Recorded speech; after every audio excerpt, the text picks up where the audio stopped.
Ok, empecé. Entonces, esta iniciativa y esta filosofía que tiene Bigmar que busca compartir con sus usuarios es algo también de lo que quiero comentarles de forma inicial aquí.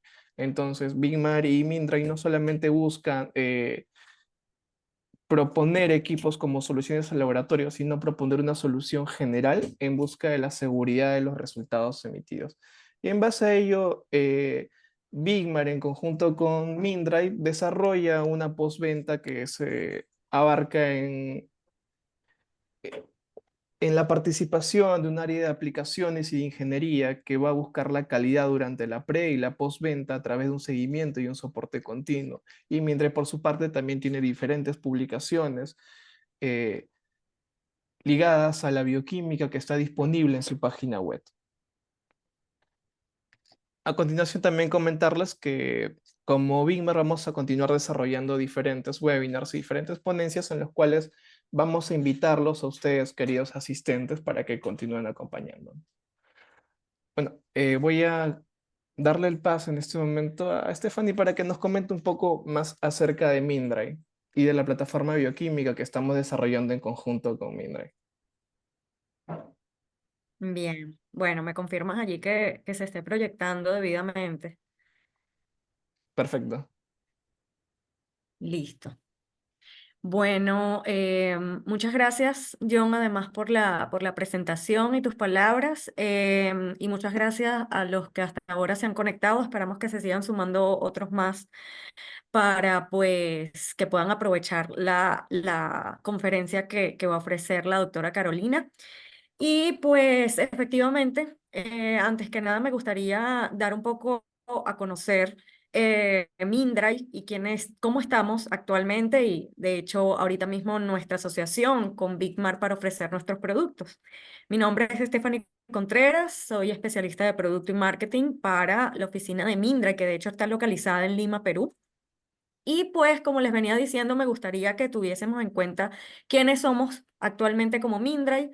Mindray, siempre, digamos, hay algunas personas que la tienen en su mente como una empresa pequeña, una empresa china que, pues bueno, todavía sigue creciendo. Sin embargo, sí, efectivamente seguimos creciendo, pero realmente hemos hecho este crecimiento a pasos agigantados. Y al día de hoy nos encontramos en más de 190 países y regiones con instalaciones, cuantiosas instalaciones que además viene acompañada de esas instalaciones de una continua actualización gracias a nuestros 10 centros de investigación y desarrollo que están alrededor del mundo. Entonces, realmente lo que es hoy Mindray es una empresa realmente grande, con gran potencial de seguir creciendo, por supuesto, y que al día de hoy tiene una presencia global importante con todas sus líneas. Siendo así, pues nosotros somos un socio confiable para los laboratorios, ya que podemos acompañarlos en las distintas etapas.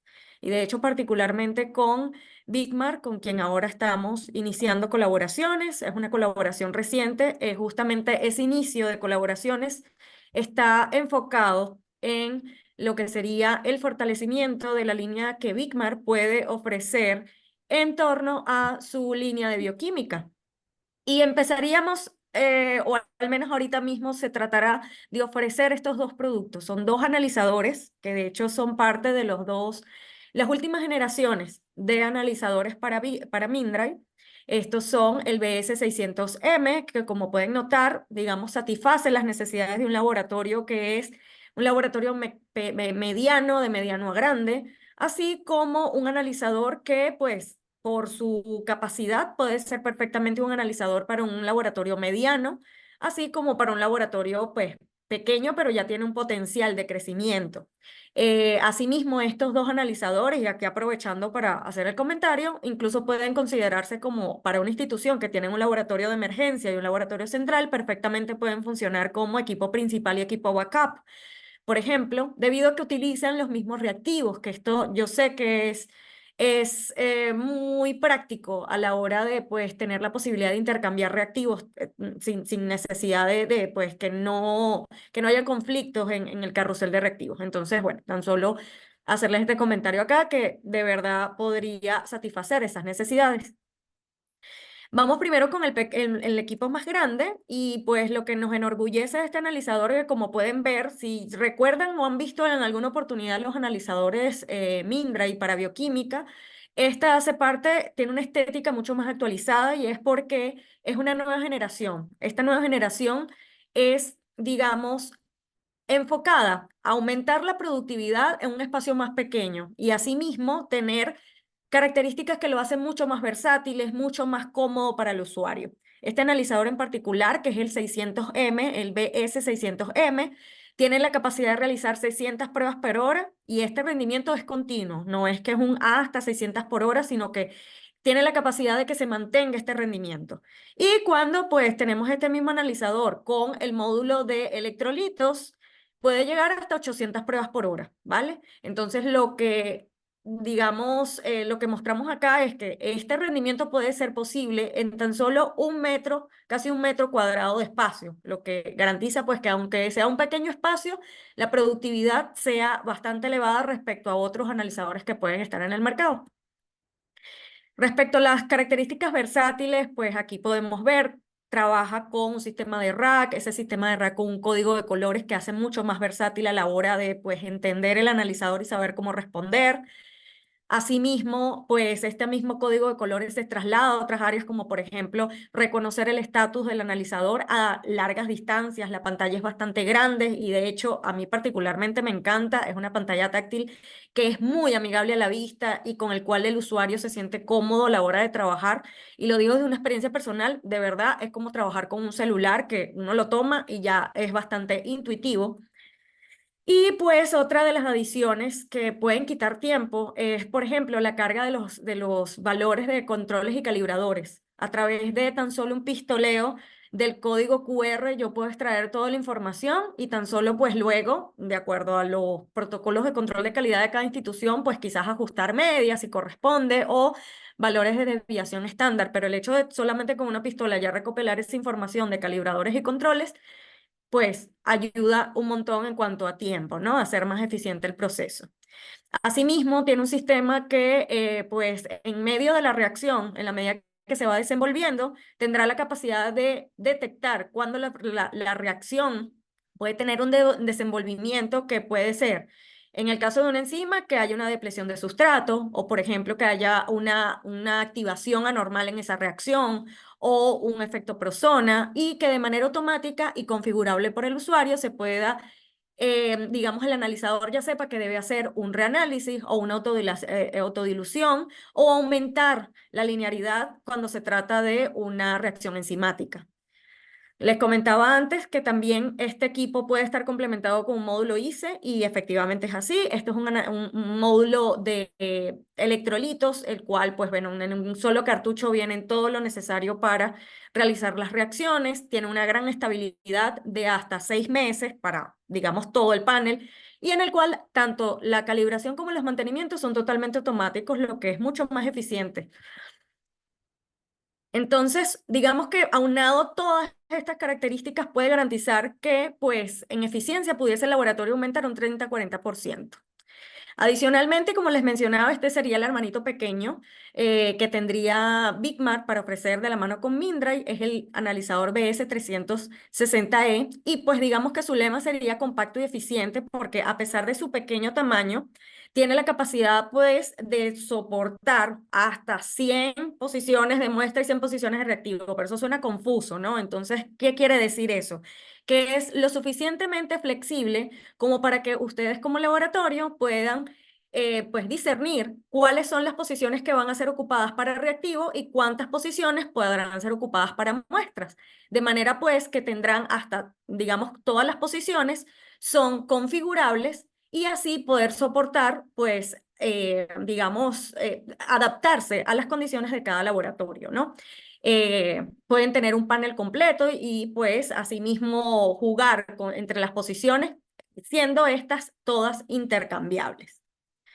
Luego, aquí a propósito de pues la capacidad que tendríamos entonces una aguja que es inteligente en cuanto a esta aguja para el muestreo, que va a tener la capacidad de hacer detección del nivel de líquido, también hace una detección de cualquier tipo de colisiones y digamos, se detiene para no interferir con daños en el analizador, realiza también el inventario de esos reactivos, realiza precalentamiento y también puede hacerse detección de coágulos. Esto de hecho hasta incluso opcional, cuando hablamos de opcional es que podemos activar o desactivar esta función. ¿Ok? En el caso de lo que serían, digamos, lo necesario para que este analizador garantice al mínimo la posibilidad de arrastre, está acondicionado en su sonda para realizar un lavado en cascada, tanto interno como externo. Y a su vez, las oposiciones de lavado de cada cubetita de reacción será de 8 pasos, de manera pues que el carryover llegue por lo mínimos en una parte por millón, que digamos que lo garantice que sea lo más eficiente posible, de manera de que el arrastre sea el menos posible. ¿Ok? Además de esto, pues bueno, va a tener 12 longitudes de onda con las cuales va a leer las reacciones. Asimismo, el volumen de reacción será de 100 microlitros. Y ustedes dirán, bueno, ¿para qué me sirve saber o tener conciencia en qué influye este volumen mínimo de reacción?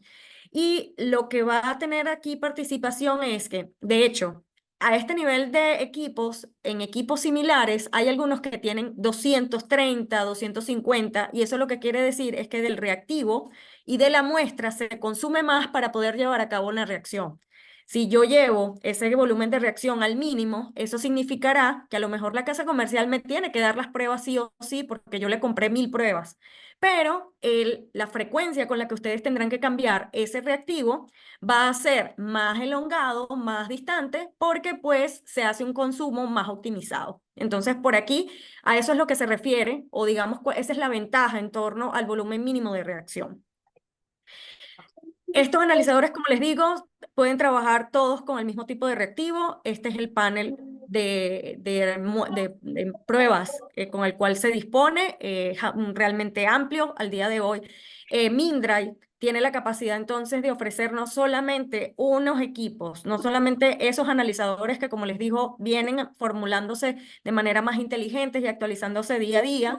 Además de eso, podemos ofrecer calibradores y reactivos, conformando entonces esa triada perfecta para garantizar que su laboratorio pueda tener unas condiciones de calidad que garanticen llegar hasta un Six Sigma. Bien, esto digamos es lo que hasta ahora y lo que Mindray sigue impulsando.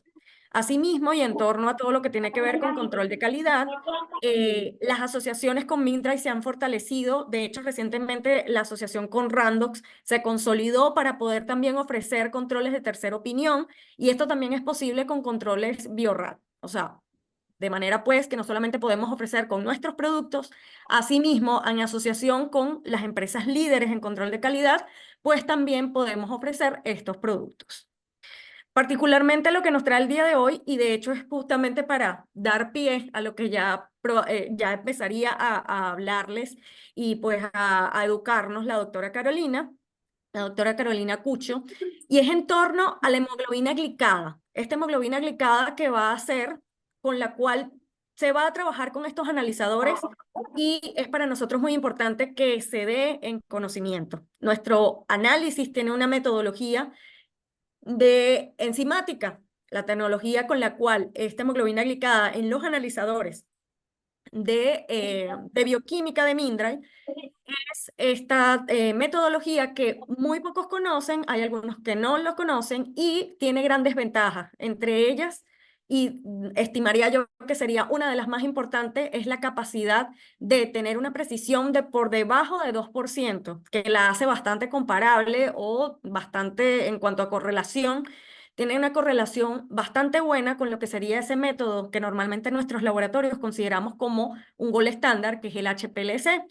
Esa metodología que normalmente es utilizada para ese diagnóstico puede ser bastante compatible con lo que en una metodología considerada para screening de los pacientes diabéticos se puede lograr. ¿Con qué? Con los analizadores Mindray, con la metodología del método enzimático. Al tratarse de una metodología que implica enzimas, va a tener una especificidad mayor, va a tener una capacidad de digamos, eludir o disminuir las probabilidades o evitar por completo, mejor dicho, la interferencia por otras variantes de hemoglobina. De nuevo, al tratarse de enzima, tiene una gran especificidad y pues así también evitar interferentes relacionados con las turbidez, que es relacionado normalmente a uno de los factores por los cuales pueden ser un interferente en otras metodologías como turbidimetría. Así pues, que es importante que tengamos en cuenta que esta es la metodología con la que trabajamos y que pues esperamos que en los próximos minutos que ya hablemos con la doctora Carolina, ella pueda hacer mención y seguramente aclarar algunas dudas en torno a esta metodología que, como les digo, normalmente en el mercado peruano no es tan común. Y pues bien, aquí ya sería para culminar con mi presentación.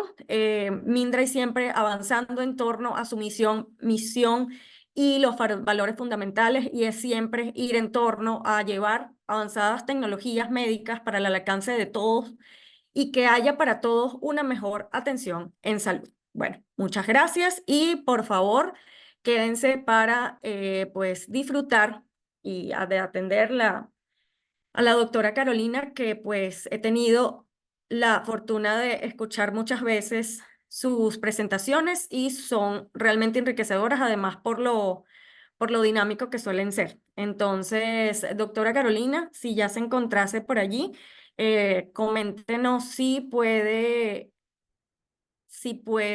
hacer, compartir su diapositiva sin problema.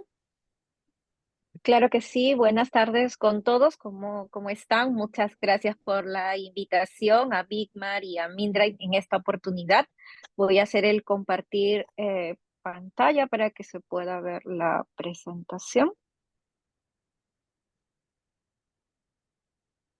Un gusto. Doctor, para hacer una pequeña mención, a los estimados asistentes puedan inscribirse en el link que he compartido en el chat. Hay un link para que se puedan inscribir, por favor, para que puedan obtener el certificado de asistencia. Disculpe la interrupción, doctora, adelante.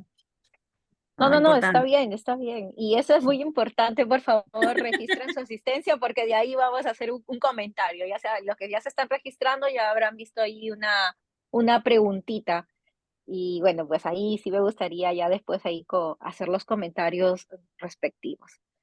Bien, vamos a dar inicio entonces a esta presentación que de verdad cuando me lo propusieron yo dije, muy bien, esto es muy interesante, hay que buscar bibliografía, información sobre todo de los entes reguladores que tienen que ver con nuestra parte de las pruebas de laboratorio. En este caso, para hablar de la prueba de la 1C, tenemos que revisar la página de la NGCP, que en un momento lo vamos a mencionar, y lo importante también de cómo uno también tiene que solicitar, cuando solicitan, sobre todo aquí que estamos trabajando en la parte pública y armamos nuestras especificaciones técnicas, ya sabemos que en los criterios de diabetes nos hacen mención que tiene que ser una metodología, una plataforma que tenga aprobación de la NGCP, ¿no? Y todas ellas también van con la estandarización de la IFSC, porque también nosotros podemos pedirle a nuestros proveedores, con la marca que cada uno trabaje, puede pedirle todos estos certificados que avalan. Pero además de ello, parte también de la calidad incluye de que uno tiene que sí o sí hacerle también su EP15, ¿no? Porque esto es una prueba cuantitativa, ¿no? Esos son los puntos que voy a tratar a continuación. Y solamente para mencionar la diabetes, qué es lo que viene sucediendo. Como pueden ver ustedes ahí en la presentación, nos hacen referencia de que hay una gran cantidad de personas, más de 537 millones de adultos entre 20 y 79 años que viven con diabetes, es decir, 1 de cada 10 adultos. Se va a prever que esta cifra va a aumentar hasta 643 millones en el 2030 y 783 millones en el 2045. Más de cada 3 de 4 adultos con diabetes viven en países de ingresos bajos y medios. Entonces ahí estamos incluidos nosotros. De hecho, que nuestra población de la cual acude a los centros hospitalarios, pues es bastante población diabética, hipertensa, pacientes que vienen ya con una enfermedad renal crónica, que la mayoría ya son parte de las complicaciones que es un producto de la diabetes.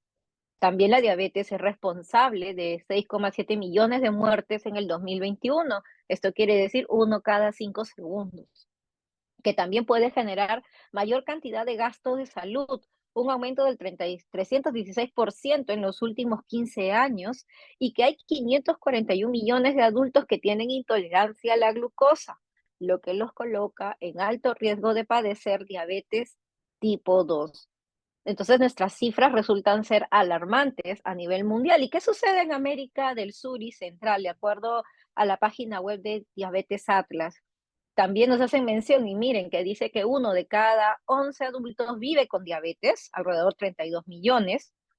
En el 2030 se espera que sean 40 millones de adultos con diabetes y 49 millones en el 2045. Un punto importante es que 1 de cada 3 adultos que vive con diabetes no están siendo diagnosticados.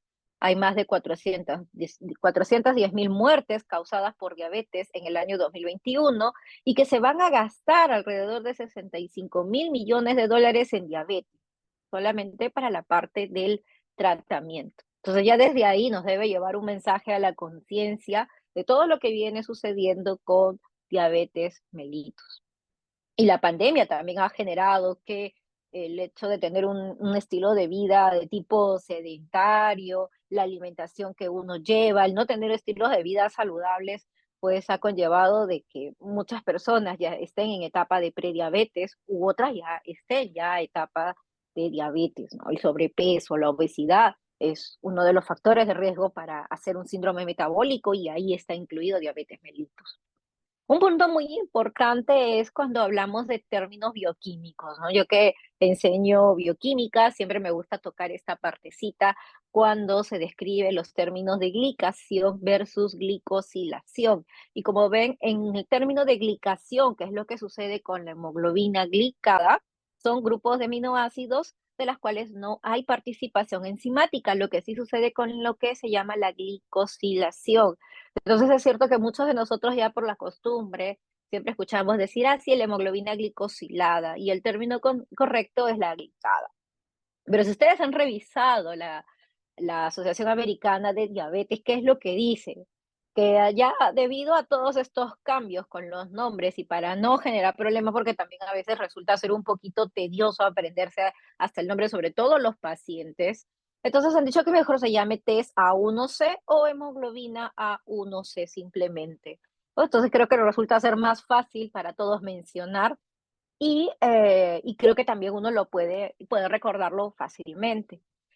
Si recordamos también nuestra hemoglobina, cómo está conformada nuestra hemoglobina del adulto, la que más predomina es esta hemoglobina A, que tiene 2 cadenas alfa, que tiene 2 cadenas beta.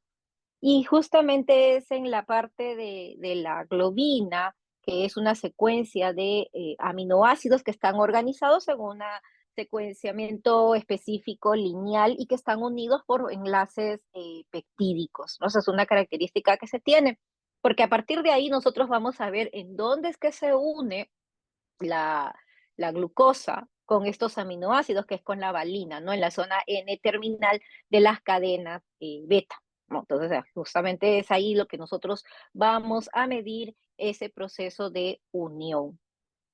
Bien. Entonces, cuando nosotros hablamos de la prueba de la A1C, ¿qué momento o qué periodo son los que estamos midiendo? Sabemos que los hematíes tienen un tiempo de vida de 120 días, pero al momento, por ejemplo, este paciente, supongamos que va a fines del mes de mayo, ¿qué meses hacia atrás te está evaluando? Casi el 25% de lo que se está evaluando es durante todo el mes de mayo, ¿no? Un porcentaje de la diferencia, la mitad casi ahí del mes de abril, o sea, un 12,5%, luego menos un poco el mes de marzo, y un poquito menos el mes de abril, como ven ustedes, ¿no? Abril 27%, marzo 14,5% y febrero 6,5%. Por eso que siempre mencionan que la medición está basada en los 3 últimos meses, ¿no? O sea, estamos hablando de mayo, abril, marzo, porque ya febrero casi ya es insignificante. Entonces, sobre todo, más de la mitad ya nos está diciendo cuál ha sido el comportamiento de este paciente en el mes de mayo, no más del 50% ya nos está dando esta información cuando hacemos la medición de esta hemoglobina A1C. Pero otro punto muy importante es tener en cuenta que de qué cosa va a depender esta concentración de la A1C. Va a depender de la concentración de la glucosa en sangre, del tiempo de vida media del hematíe, como íbamos mencionando, porque vamos a ver diversas patologías en las cuales van a reducirse esos tiempos de vida media y van a representar la glucosa integrada durante 8 a 12 semanas. Y aquí también en la página de la NGCP se encuentra esta famosa tabla, de la cual también salió el año pasado a través de la ADLM una guía y recomendaciones que hacen mención que en nuestros reportes de la prueba de la 1C sí se debe de considerar esa glucosa, ese valor de glucosa que uno tiene, porque hay que ver que si nosotros vamos a descartar lo que son las interferencias, vamos a tener que valorar la glucosa que se tome en ese momento para tener una idea de cuánto está esa hemoglobina glicada, ¿no? Cuánto es esa relación que tienen aproximadamente. Porque si uno ve una hemoglobina glicada que tienes valores muy altos o muy bajos, es lo que ya uno le debe sospechar que puede darse ahí una interferencia. Y hay varios casos clínicos que si uno busca en la literatura información al respecto, pues justamente ahí uno puede encontrar paciente que tiene con sobrepeso, que ya tiene obesidad y que le hacen por ahí una prueba de hemoglobina glicada y la hemoglobina glicada le sale con valores de referencia, entre comillas, normales, y que tiene valores de glucosas en ayunas que están como en prediabetes, o una prueba de intolerancia que está alterada.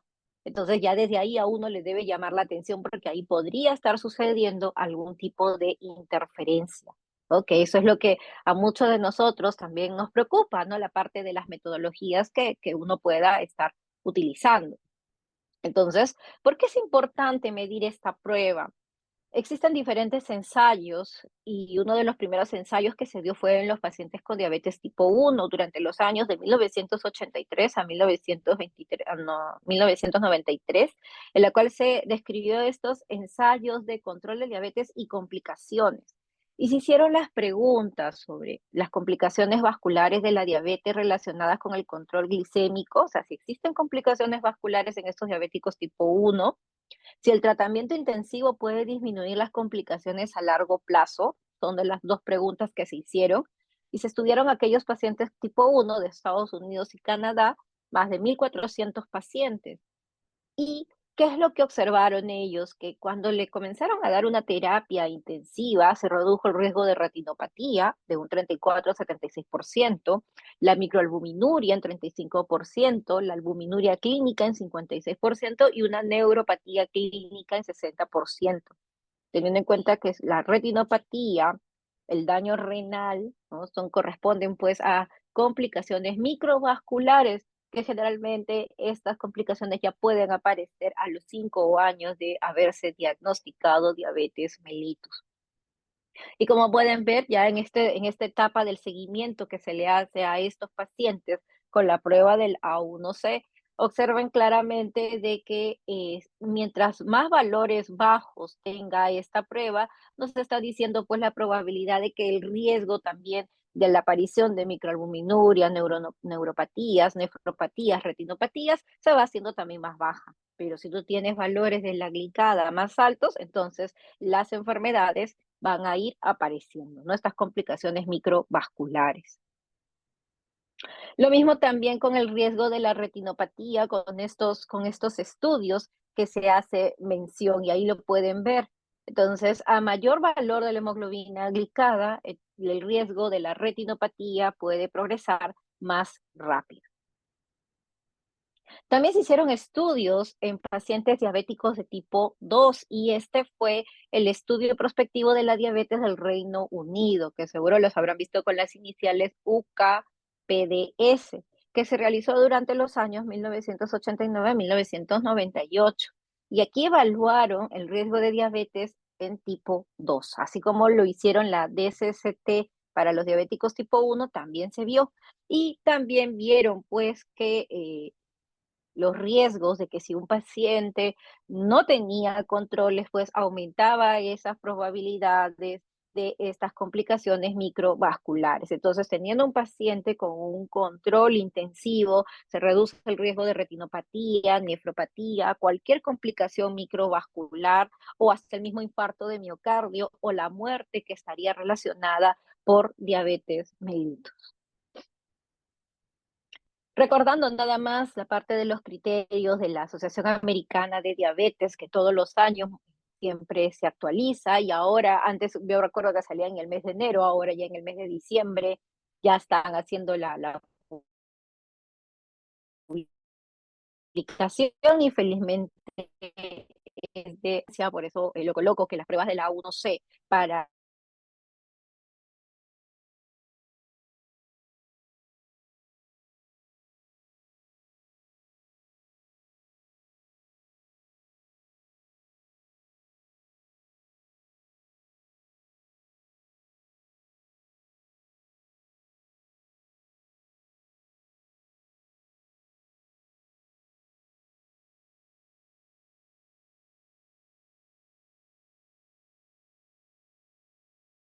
¿Cómo habilitarlo? Sí, ya está ya grabando. está Ajá, grabando. sí. Perfecto, gracias. Bien, otra de las cosas que también hace mención Ada en su guía es que lo que ya venía mencionando, ¿no? ¿Qué pasa cuando tú tienes una marcada discordancia de la prueba de la A1C y la glucosa en plasma? Hay que descartar interferencias en el ensayo, considerar el uso de un ensayo sin criterios de interferencia o glucosa en sangre plasmática para diagnosticar diabetes, ¿no? Que es las recomendaciones que nos dan. Ahora, la parte de las interferencias también lo pueden ubicar en la página web de la NGCP, en donde pueden ustedes ver las diferentes metodologías. Creo que acá también luego le toma una foto, una captura de pantalla, y puedan ustedes también analizar cuáles son las metodologías que les convendrían, ¿no? Para su laboratorio. Como vemos también dentro de las recomendaciones que se dan, aquellas que tengan condiciones alteradas de la A1C y con la glicemia, en situaciones como las hemoglobinopatías, el embarazo, en la etapa del segundo y tercer trimestre, en el periodo de posparto, en lo que es deficiencia de la glucosa de fosfato deshidrogenasa, pacientes con VIH en hemodiálisis, la pérdida por la hemoglobina carbamilada, ¿no? Pérdida reciente de sangre, transfusión, terapias con eritropoyetina, o sea, todo lo que nos pueda afectar a la hematía, este tiempo de vida media del hematío, que lo pueda hacer más grande, lo pueda hacer más chiquito, puede también verse afectada la prueba del A1C. Por lo tanto, para esos casos, en esas situaciones, es mejor trabajar con la glucosa en sangre plasmática para diagnosticar diabetes.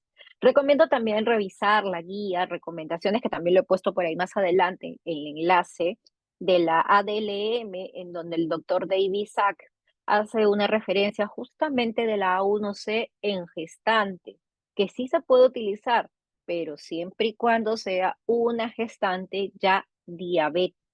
Y hasta mencionan ahí que el valor de corte, o sea, no es la diabetes mellitus gestacional, no, porque la diabetes mellitus gestacional es aquella que se produce si la mujer está embarazada, en ese momento recién se hace el diagnóstico. En este caso es aquella paciente que ya es diabética, una diabetes tipo 1, por ejemplo, que sale embarazada, que está haciéndose sus controles, en este grupo de pacientes dice que uno sí podría hacerle la prueba de la 1C y que más bien sus parámetros de control tendrían que ser menor al 6%, ¿no? Eso es muy interesante también, por eso sugiero que también hagan una lectura, es bastante amplio, tiene de todo, toda la parte de las metodologías que se utilizan para el diagnóstico de diabetes.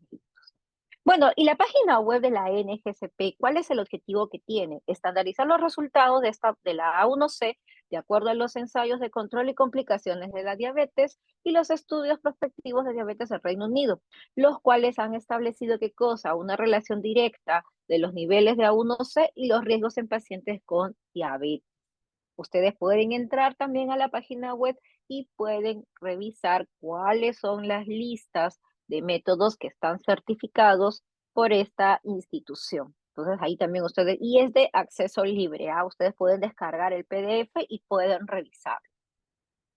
Entonces vamos a ver rápidamente las metodologías. Como vemos, tenemos diferentes tipos de metodologías, desde las metodologías que salen por procedimientos de separación y los químicos. En la separación, bien, tenemos lo que es la afinidad por cromatografía, que ahí está la del boronato, por diferencia de cargas, donde está HPLC y la electroforesis capilar, y por la parte de metodologías químicas están los inmunoensayos y las metodologías enzimáticas. Todas ellas están estandarizadas o tienen la estandarización de la IFSC. Entonces, veamos solamente aquellas, estas metodologías, pues cuáles son esas ventajas y desventajas que tienen.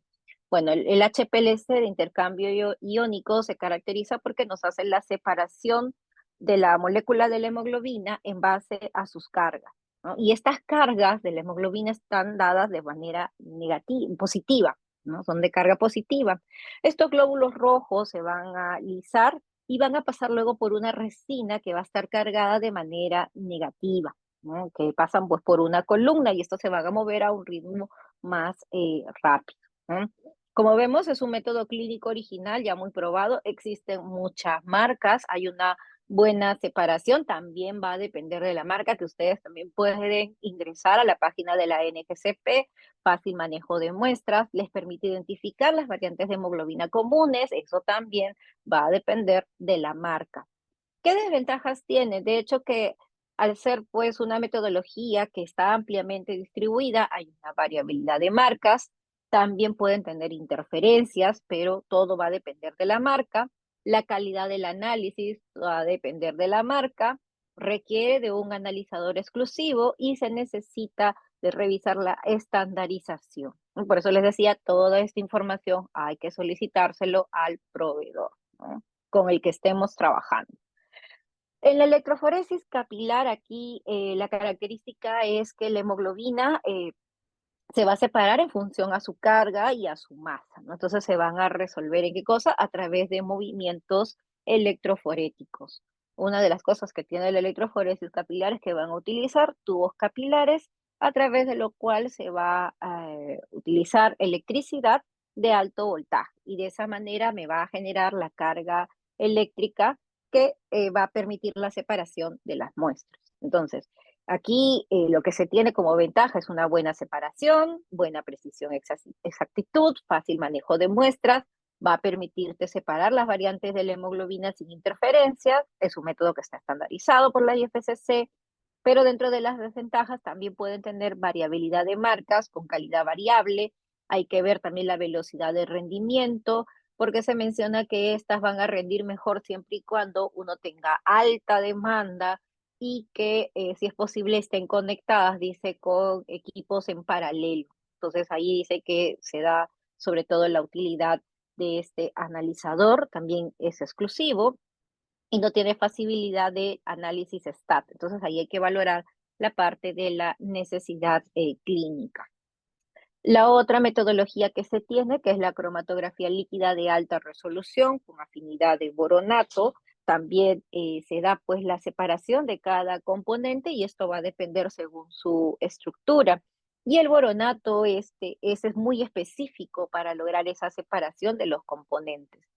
¿Cuáles son las ventajas? Pues una buena precisión, exactitud, hay fácil manejo de muestras, no hay interferencias con las variantes de la hemoglobina y está estandarizado. Pero sus desventajas es que no te va a identificar variantes, la variedad de la calidad del gel entre lotes, importante evaluarlo, analizador exclusivo y su velocidad es que es más lento que el HPLC de intercambio iónico, ¿no? Entonces son algunos de los detalles que se tienen con respecto a esta metodología. La otra metodología que según la literatura describen que es la metodología ampliamente utilizada, la metodología más conocida y por eso preguntaba ahí en la asistencia cuando ustedes han marcado qué tipo de metodologías utilizan, por eso quería saber más o menos en el sondeo cuáles son las metodologías que más se usan. De hecho, que es una de las más conocidas, ¿no? Porque si la mayoría trabaja con los analizadores bioquímicos, esta metodología es la que está colocada. Pero también vamos a ver que ya hay varios analizadores bioquímicos que tienen ya la metodología enzimática. Entonces, esta metodología, pues lo que nos va a permitir es cuantificar el analito, pero va a depender de la reacción de un antígeno con un anticuerpo. Y van a utilizar esos anticuerpos que se van a dirigir hacia quién, hacia estos aminoácidos que van a estar en la glicación N-terminal de la cadena beta para poder cuantificar a la A1C. Entonces, la calidad del inmunoensayo va a depender de la especificidad del anticuerpo con el que se trabaje, ¿no? Frente a estos aminoácidos de la cadena beta de la hemoglobina A. Se menciona también que pueden detectar, o sea, las mutaciones puntuales, o sea, no se van a ver con interferencias, ¿no? Pero mencionan pues que son estas hemoglobinopatías como que las más frecuentes. Es cierto que tienen fácil manejo de muestras, no tienen interferencia con los variantes. Hay que tener en cuenta que hay un análisis realizado en los analizadores químicos de rutina porque pueden tener peor rendimiento. Se puede procesar una gran cantidad de muestras. Dentro de las desventajas, bueno, no identifica las variantes, puede haber diferencia de imprecisión cuando se utiliza un analizador exclusivo versus los analizadores químicos de rutina.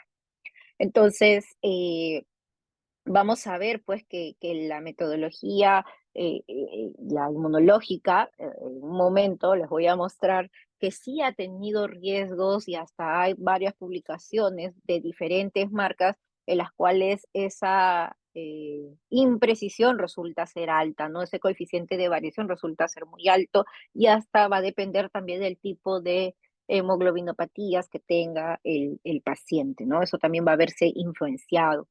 Mientras que la metodología enzimática, la característica que tiene es que va a utilizar la muestra de sangre total, la cual va a ser lisada en el propio analizador, y esta va a estar sujeta a un proceso de una digestión proteolítica, ¿no? Entonces aquí en este proceso vamos a tener ¿qué cosa? Liberación de aminoácidos, de los cuales son los que están específicamente ligados a estos aminoácidos N-terminales de la glicación, a partir del cual vienen de la cadena beta de la hemoglobina.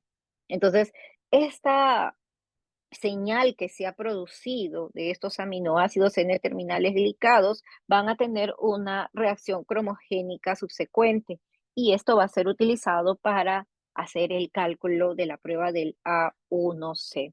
Y una característica es que no se va a ver afectada justamente por la presencia de las variantes de la hemoglobina. También tienen buena precisión, exactitud, fácil manejo de muestras porque están en los analizadores de bioquímica.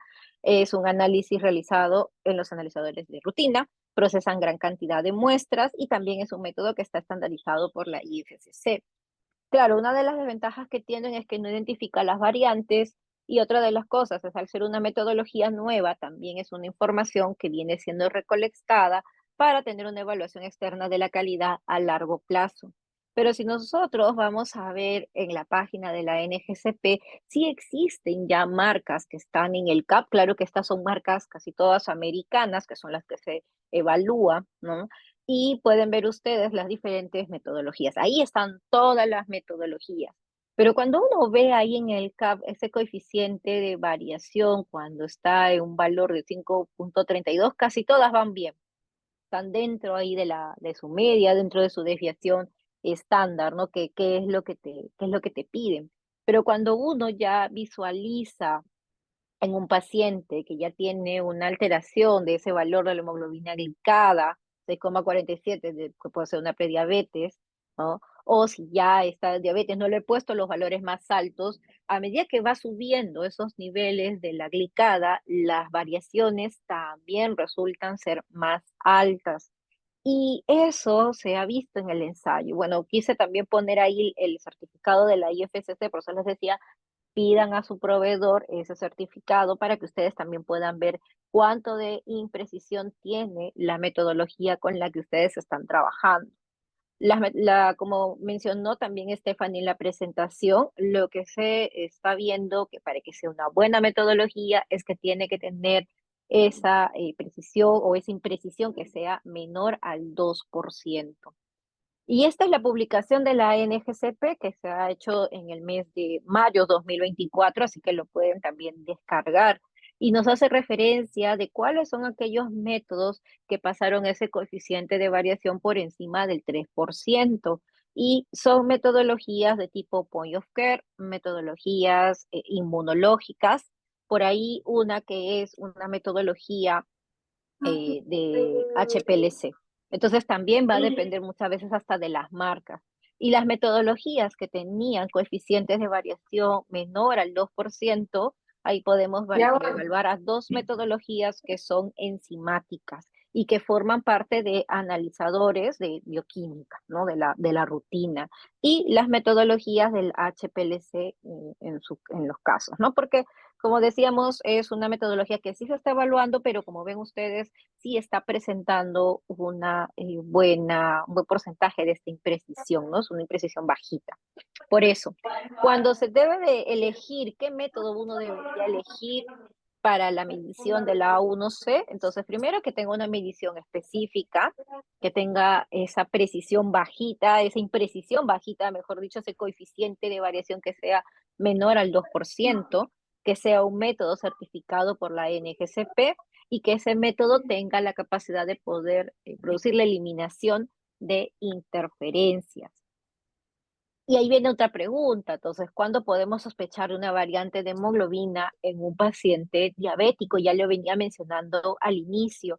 Muchas veces vamos a tener que valorarlo con las discrepancias que se puedan darse durante la prueba de la A1C con otros resultados. Si este paciente viene acompañado con una glucosa en ayunas, con una prueba de tolerancia oral a la glucosa, o si se viene realizando su automonitoreo de la glicemia, o si tienen valores de A1C más bajo o más alto de lo esperado. Entonces son situaciones que nos pueden ahí hacer mención o nos pueden ahí hacer dudar o No te voy a sospechar de que decir ahí hay nada, mami. presencia Te lo de juro que te esta voy a ver nada más la variante. prosa. Nada más.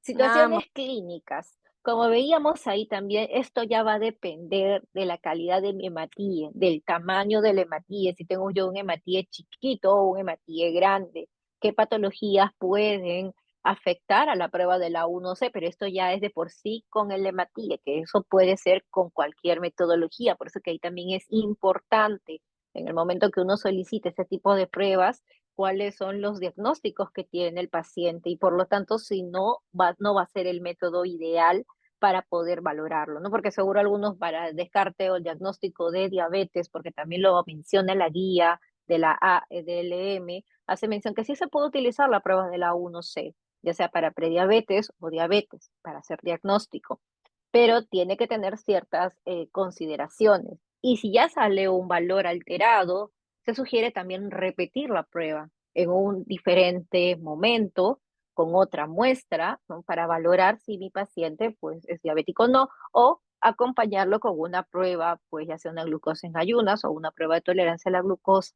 ¿No? Y eso va a ir ya de acuerdo al criterio clínico que tenga el médico tratante para poder solicitar pues estas pruebas. Entonces recordar que hay situaciones que podemos tener falsos incrementos o una falsa disminución de la A1C y ahí está la deficiencia de hierro, las mismas hemoglobinopatías, las enfermedades renales, la ictericia, una falsa disminución, la hemólisis, el secuestro esplénico, pacientes que tienen hemodiálisis, la enfermedad renal crónica, las mismas hemoglobinopatías, como vemos, y esto va a depender, ¿no? En el otro, en la parte superior está la talasemia, la hemoglobina fetal, la hemoglobina S, los tratamientos con eritropoyetina, o si ya mi paciente está recibiendo el tratamiento por la deficiencia de hierro, transfusiones, embarazo, no son situaciones en las cuales se pueden ver estas alteraciones.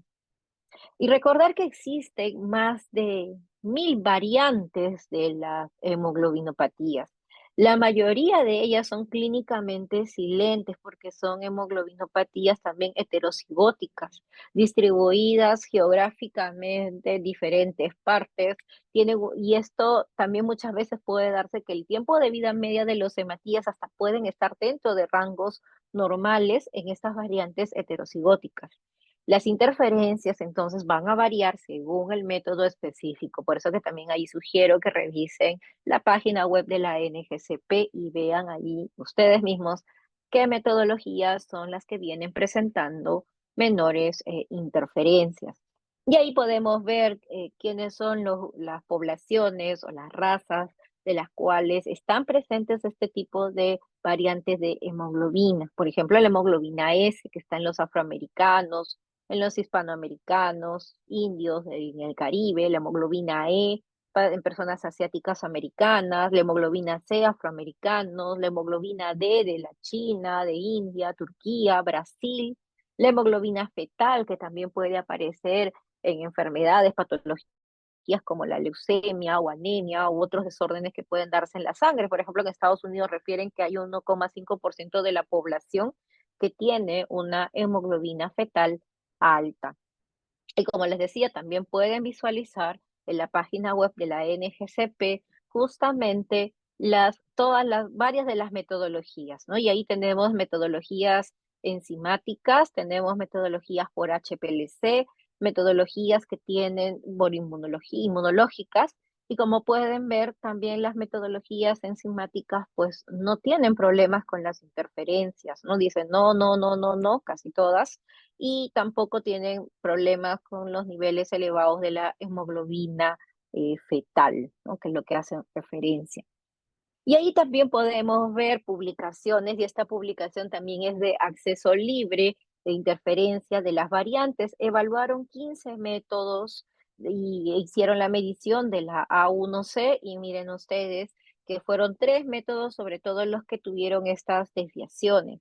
Y esos son métodos, 2 de ellos son métodos inmunológicos y uno de ellos es un método por HPLC, ¿no? Entonces hacen referencia a que justamente sobre todo con las hemoglobinopatías de tipo heterocigóticas, porque ellos habían valorado cada variante de hemoglobina, habían hecho de cada metodología para ver qué es lo que se evidenciaba, ¿no? Entonces llama la atención ahí, y ellos también ahí dicen, no tengan cuidado, pidan toda la información a sus proveedores, ¿no? Y ver también con qué metodologías uno está trabajando. Y ahí también podemos ver ADVIA y Atélica, son metodologías enzimáticas, que también están en sus analizadores bioquímicos, también aquí los habían valorado. Entonces, ¿qué es lo que dicen acá? Que aquellas variantes de hemoglobina sí pueden afectar a los resultados de la hemoglobina A1C. Se probaron 15 métodos para detectar interferencias de rasgos de hemoglobina C, D, E y S, que relativamente es lo que uno solicita, ¿no? Cuando trabaja en las especificaciones técnicas de un analizador que te permita hacer la detección, las interferencias, ¿no? 3 métodos mostraron una interferencia clínicamente significativa de una o más variantes, que ahí ya los he marcado, y los laboratorios pues deben ser conscientes de la posible interferencia de las variantes de la hemoglobina. Esa es la guía que también les estaba haciendo mención hace un momento, la guía que lo preparó el doctor David Sachs. Es de acceso libre, se publicó el año pasado, julio o agosto, y tiene muy buenas recomendaciones para la parte del diagnóstico y manejo de diabetes mellitus. Por ejemplo, que la A1C, como les decía, se usa en el diagnóstico, ya les estaba mencionando, ya me estaba adelantando, y que no se ha establecido tiempos. Es decir, si tú ya le tomaste una hemoglobina A1C y salió alterada con valores de diagnóstico de diabetes, hay que volver a repetir esa prueba en una diferente muestra. ¿En cuánto tiempo? No lo mencionan. Entonces uno podría citar a este paciente nuevamente para ya establecer si ya tiene el diagnóstico, o en todo caso uno puede pedir o la misma prueba de la A1C o una prueba de glucosa en ayunas. Ya también les venía mencionando al inicio que el ADA no está aceptando las pruebas de point of care para diagnóstico, no las recomienda, solamente sobre todo para el monitoreo del paciente con diagnóstico de diabetes mellitus. Y que los objetivos del tratamiento se deben basar de acuerdo a las recomendaciones que nos dice el ADA. Entonces, en población adulta, no gestante, se recomienda tener valores de A1C menor al 7%. Dice, también mencionan acá los niños, adolescentes, podrían ellos tener valores más altos. Tampoco no mencionan cuánto es ese rango que podría tener la población pediátrica. Entonces, la A1C nos ayuda, pues el seguimiento al diagnóstico tiene ciertas ventajas con la glucosa sanguínea, sí, no necesita ayuno, hay baja variabilidad, el reflejo integrado de la glicemia, existen los métodos estandarizados, como los hemos visto, Podemos tener inconvenientes, sí, con la interferencia con variantes de la hemoglobina, las alteraciones del metabolismo del hematíe. Una situación puede ser el alto costo y las variaciones de acuerdo a la etnicidad. Ahora, lo del alto costo también resulta ser variable, ¿no? Porque también hay metodologías que resultan ser más costo efectivas y hay metodologías que también resultan ser un poco más caras, ¿no? Finalmente, para la parte del test, de la interpretación y del reporte, primero es importante mencionar con qué métodos está trabajando la métrica de la A1C para el diagnóstico de la diabetes, o sea, si está trabajando en porcentaje, de acuerdo a lo que nos dice la NGCP, o por la IFCC, que nos habla de milimoles, proveer los objetivos glicémicos, colocar ahí los valores, los parámetros de prediabetes, diabetes y cuánto es lo que se recomienda para el paciente que ya tiene su diagnóstico y se está haciendo su monitoreo, que es menos del 7%, ¿no? Son los parámetros que uno debería colocarlos como parte del resultado. La guía también les dije que mencionaban de que si es posible también poder hacer ahí, colocar el parámetro de la glucosa, ¿no? ¿Cómo está su parámetro de la glucosa? Para que el médico también pueda ver ese valor de la prueba de la A1C comparando con la glucosa en ayunas que se haya realizado el paciente. Tiene que hacer un reporte claro para el médico y para el paciente. Y si un método de referencia es encontrado, hay que utilizar un método alternativo o un test reflejo. Ya veníamos mencionando los valores extremos, nos hace pensar de que podría haber ahí alguna interferencia. De hecho, que las hemoglobinopatías van a tener que pasar a hematología, y hematología lo que va a solicitar es una electroforesis de hemoglobina, ¿no? Porque finalmente es a través de esa prueba que vamos a saber qué tipo de hemoglobinopatía presenta el paciente, ¿no? O si no, ya se tendrá que hacer estudios de secuenciamiento genético para ver también ya la parte genética de estas hemoglobinopatías. No sé, es que uno quiere ampliar también el estudio de lo que pueda tener el paciente. Entonces, ¿qué mensajes podemos llevar de esta presentación? Recordar que la A1C es un proceso no enzimático que va a depender de la glicemia y de la vida media del hematíe. Importante ver la certificación de la NGCP, que nos va a indicar la performance a nivel de manufactura, emplear un método que sea capaz de evitar las interferencias de las variantes de hemoglobina comunes, y hemos visto también que la A1C es uno de los mejores marcadores que se han ido implementando en la práctica clínica. Bien, muchas gracias a todos por su atención y también recordarles que todavía siguen las inscripciones para el Congreso Latinoamericano de Patología Clínica, que se va a llevar a cabo en Lima del 9 al 12 de octubre. El 9 es el precongreso, del 10 al 12 es el congreso y tenemos una gran variedad de temas, de bloques que se van a tocar. Así que están invitados. Muchas gracias.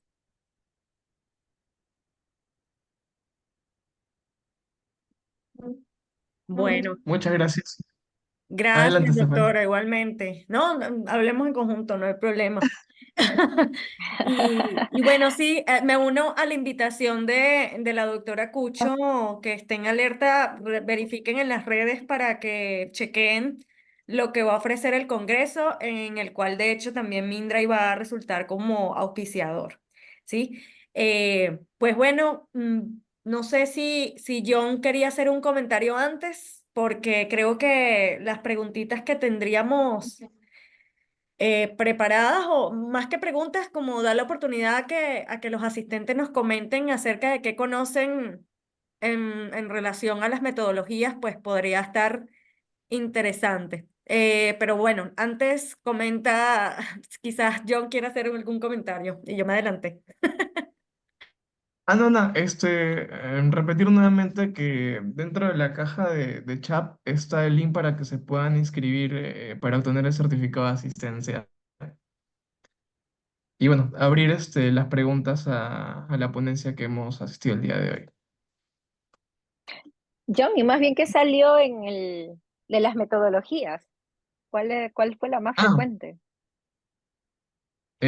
bueno, se lo mandé por chat, igualmente voy a revisarlo. Sí. Eh, Tenemos 89 respuestas hasta el momento y las más frecuentes es, es inmunoturbimetría y método Ya. enzimático. Mira, interesante, ya vienen utilizando entonces los métodos enzimáticos, me parece muy bien.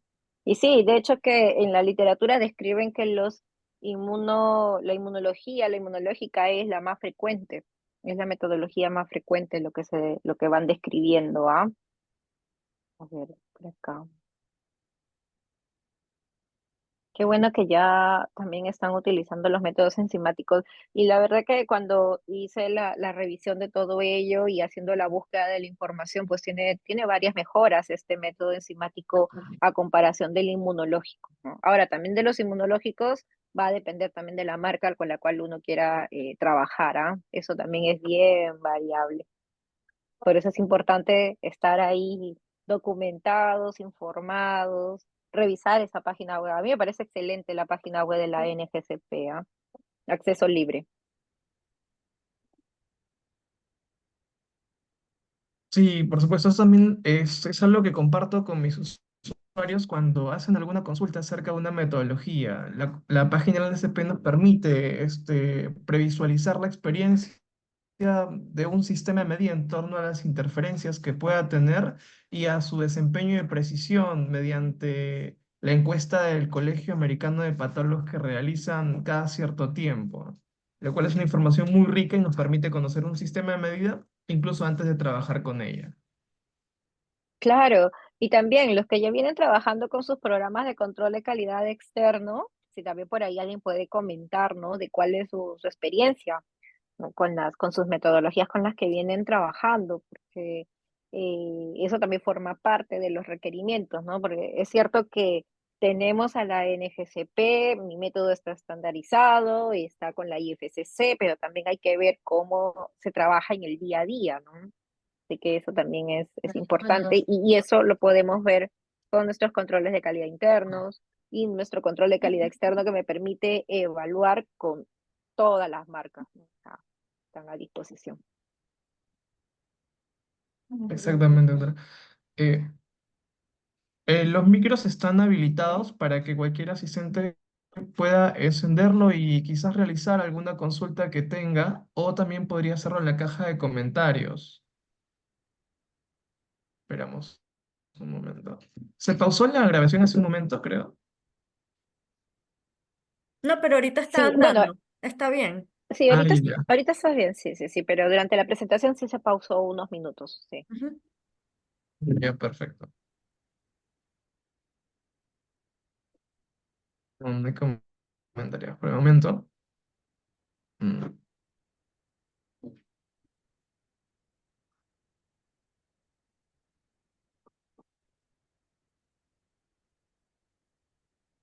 Parece que están un poco tímidos, doctora. No hay comentarios por el momento. Yo pienso que sí, yo creo que están pensándolo ahora, qué metodologías, ¿no? ¿Qué metodología utilizar o si mejorar, cambiar? O sea, ya eso queda a gusto del cliente, ¿no? Siempre digo yo, ya la marca que te gusta, lo que tú quieras, pero siempre revisando la información, ¿no? O sea, siempre haciendo la búsqueda para tener en cuenta ello, ¿no? Hay una pregunta en el chat ahorita mismo. Habla el licenciado, Perfecto. probablemente el doctor Juan, comunica que un paciente de 70 años y paciente con HIV, es decir, este paciente de 70 años y HIV, ¿cuánto puede influir esta situación en el resultado de la hemoglobina glicada? Sí influye, más bien eso fue una de las situaciones en las cuales los pacientes pues pueden tener ya sea hematíes grandes o hematíes pequeños por la terapia antirretroviral que reciben. Por ejemplo, dentro de las recomendaciones de la AS hicimos referencia a pacientes con VIH.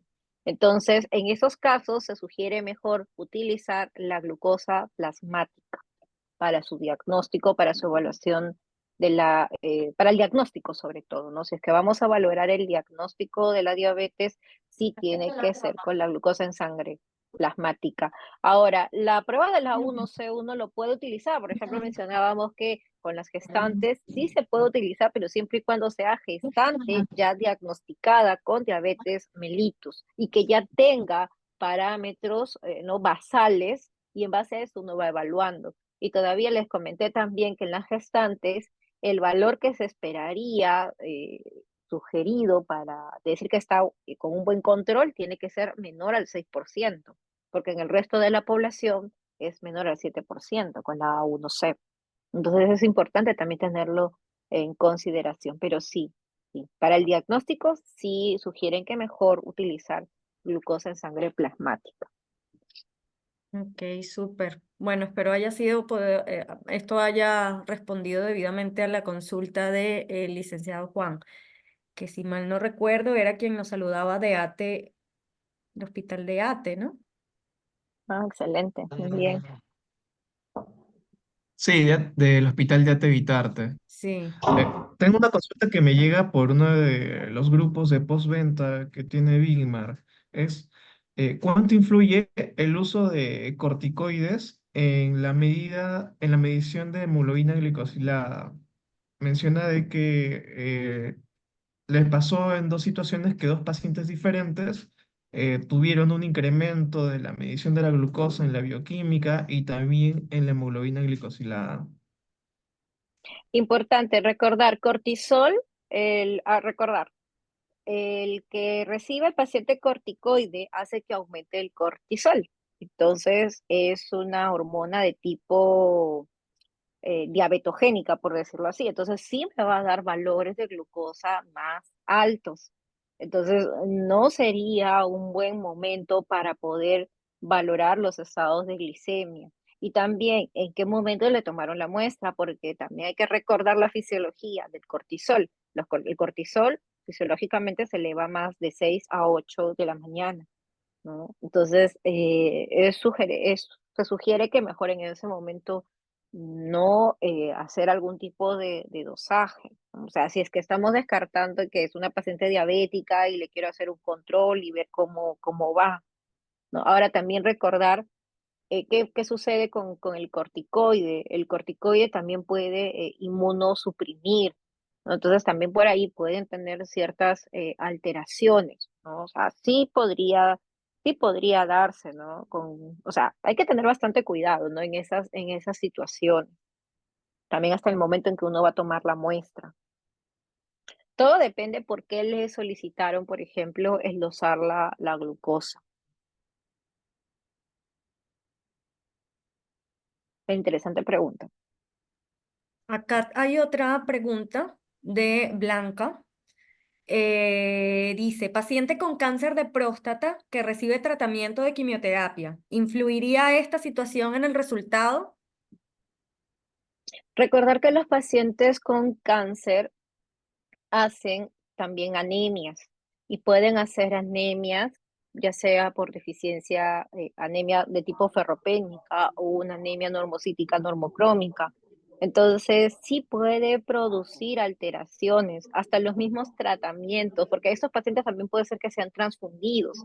Entonces, si es transfundido, puede tener una falsa disminución, o si tiene una deficiencia de hierro, el tener un hematíe más grande o más pequeño, no bajo recambio de los hematíes, puede también producirte un falso incremento de la A1C.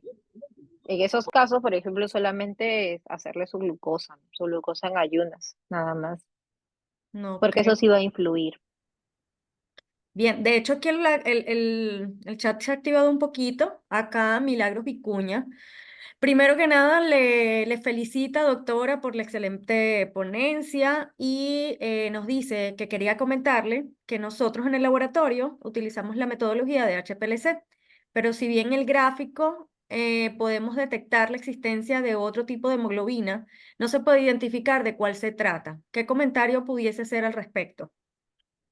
Correcto, correcto. Por eso dice, no te puede decir un diagnóstico presuntivo. O sea, te va a decir, ah, sí, has encontrado por ahí una variante, por eso que al final ese paciente, o sea, como laboratorio yo no le voy a poder dar el diagnóstico. O sea, simplemente puedo poner un comentario nada más y eso va a tener que ser derivado al hematólogo para que el hematólogo solicite otra prueba, que va a ser la electroforesis de hemoglobina, que eso es lo que me va a dar finalmente la probable variante de hemoglobina que pueda presentar el paciente, ¿no? O sea, es cierto, las pruebas, las otras metodologías, HPLC o electroforesis capilar, te permiten hacer la imagen del cromatograma. Y con ese cromatograma uno puede ver, pero no te va a decir tampoco qué tipo, ¿no? Entonces al final vas a tener que utilizar otras pruebas de laboratorio, pero eso ya es para el médico especialista, ¿no? Bien.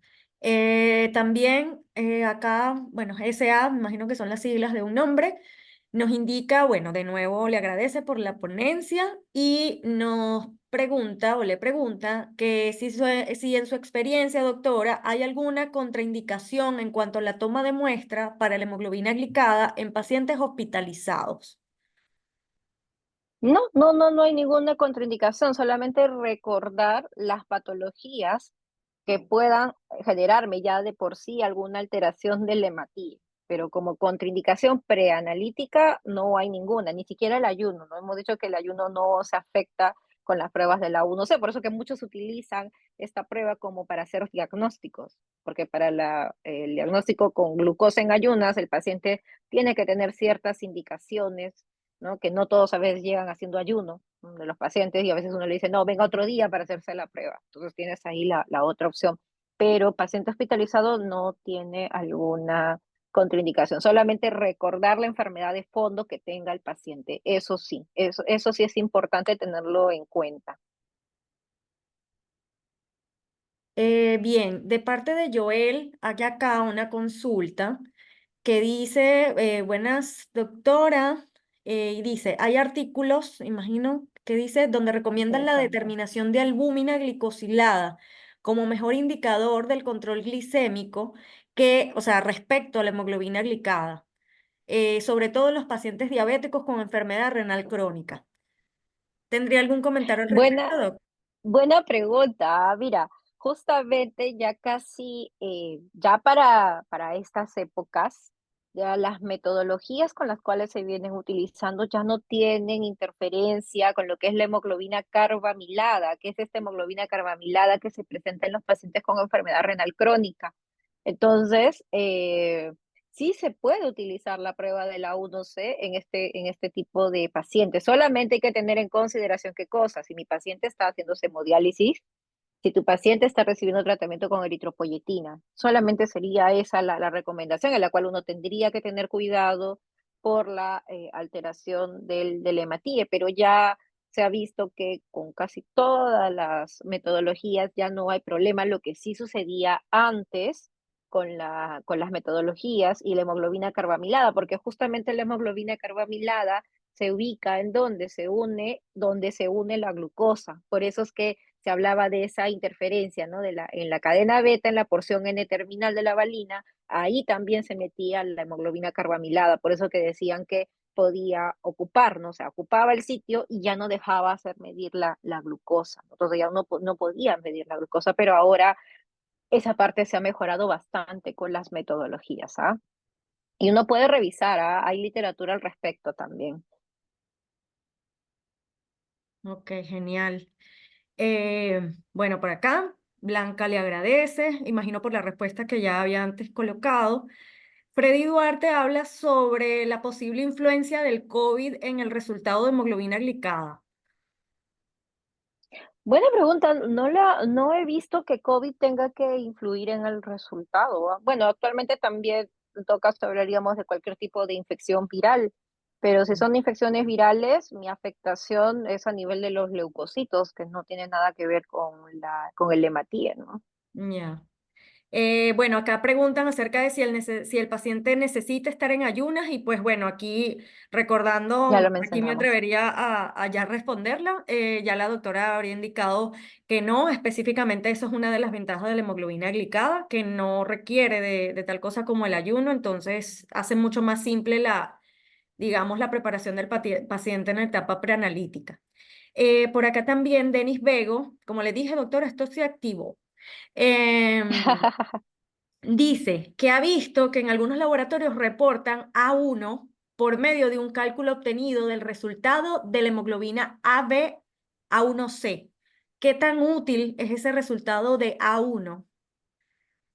O sea, Sí es es como cierto, ¿ah? la porción A1. Pero ese es así es, pero ese es a lo antiguo, ¿ah? Porque ahora ya los parámetros, los nuevos, ya nadie reporta a uno. Porque si uno revisa literatura antigua, por ejemplo, la literatura cuando se comenzó a trabajar las pruebas o estos ensayos con la DSCT, te hablan de la hemoglobina A1, pero actualmente ya nadie utiliza hemoglobina A1, todo es A1C. Bueno, Más entonces, bien, las metodologías, algunas hablan de relación, ¿no? Que hacen mm, la relación, que eso hacen el cálculo, pero eso lo hace ya la máquina, ¿no? Ya no hay. claro.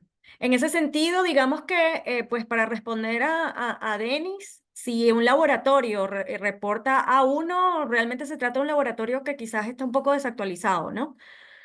Al menos Probablemente. en este reporte. Bien, acá Shawnee Castillo, pues nuevamente la felicita y agradece, doctora, por la presentación. Aquí totalmente de acuerdo con Shawnee. Además dice, ¿cómo encontramos la hemoglobina glicada en neonatos nacidos de madres diabéticas? Mm, buena pregunta, porque no he visto que se mida primero hemoglobina glicada en recién nacidos, ¿no? Más bien los recién nacidos que vienen de madres diabéticas o que vienen de una diabetes gestacional, sobre todo es ahí que cómo nacen esos niños, niños que nacen con macrosomía y cuando nacen, nacen con hipoglicemia. Entonces, nadie pide, creo yo, recuerdo una hemoglobina glicada, ¿no? Porque más bien tú estás monitoreando la glucosa, porque los bebés nacen con glucosas menores a 40, por eso que se le da el tratamiento de dextrosa, ¿no? Sería interesante para si ella lo puede comentar en qué situación ha visto esto, ¿no? Al respecto. Claro.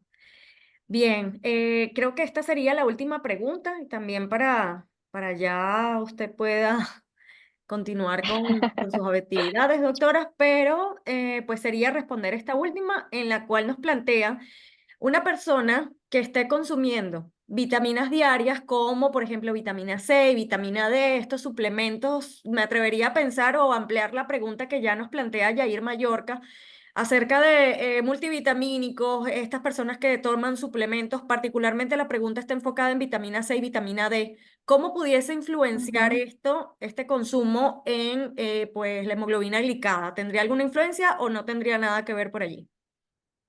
Aparentemente no, ¿ah? De acuerdo a lo que nosotros hemos visto en nuestras tablas de lo que son las condiciones de variación de la A1C, no describen el consumo de vitaminas, ¿ah? Y son, bueno, las vitaminas ahí, sobre todo la vitamina C, es una vitamina antioxidante.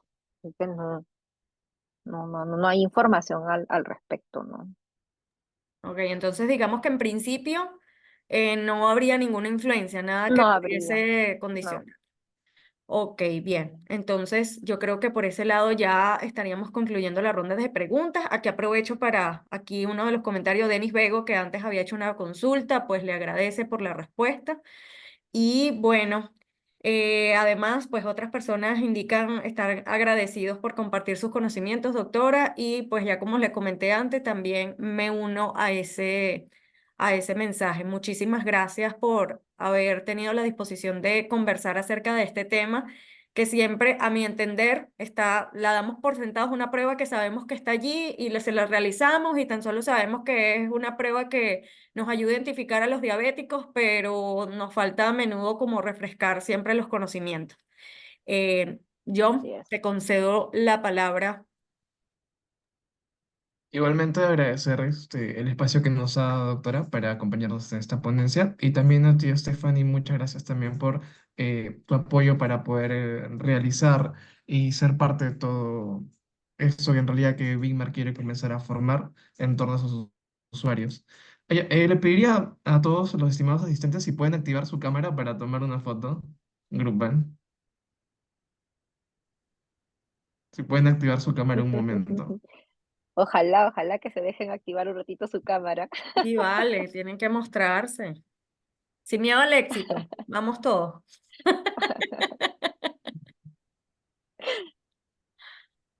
Ahí está, muy Sí, claro. bien.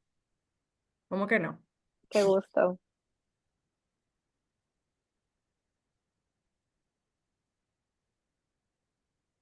Esa va junto con el certificado. La foto para el certificado. Claro, pues. Listo. Muchas gracias a todos por su asistencia. Gracias. Gracias. Buenas noches con todos. Nos vemos.